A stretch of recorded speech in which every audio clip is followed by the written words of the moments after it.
Nadideydi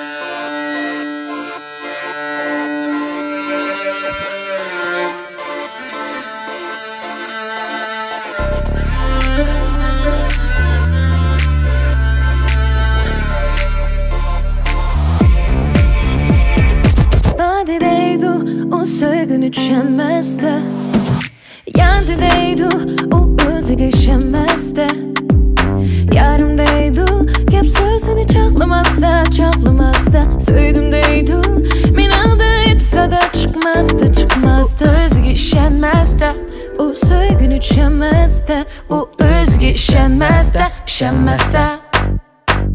O özge işenmezdi. O söygünü düşenmezdi.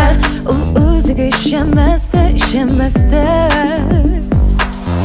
Körgeli keldinlimi köydürgeli, köyüp öşken hutni yandırgeli. O melen, bu melenge oynay dep geldin. Meylin bam, yoksun ay dep geldin. O melendin, bu melenge oynay dep geldim. Meylin bam, yoksun ay dep geldim. Gözlerim yolunda her gün, temir boyunga her tün. Her demlerde şadıman balla, ümit gözüde bakıyor. Yaptırırsın bir gün şen, sen ol meni bir düşen. Her demlerde şadıman balla, ümit gözüde bakıyor. Nime dolarsan da vada sen de bu zat işençke yol. Meni bu cimcarede bir çağırdı berme kol. Düşünüyor, düşünüyor, meni böyle düşünüyor. Her demlerde şadıman balla, ümit gözüde bakıyor. Benim var mı yok, benim karım yok. Tartın eşkım, benim vaktim yok. Tırnak tartlaşı güdeknin işi, dadıl başlaşı küyeknin işi. Beğendin üzey gül gülüm, zimistan kış baharda töt gözüm. Karaymen baskan yolunga, hayran huş boraydı atır gül gülüm.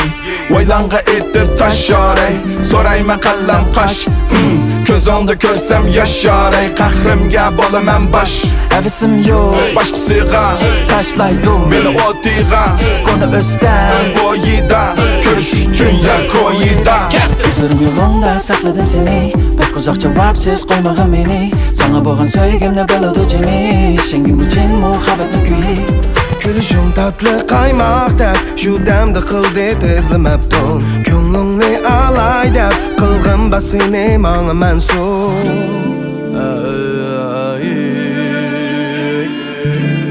Köygülü yanıma,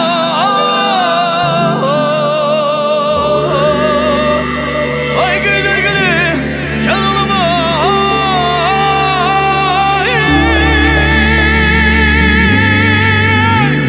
Köyüp ötken, otlu yandırgılı, keldin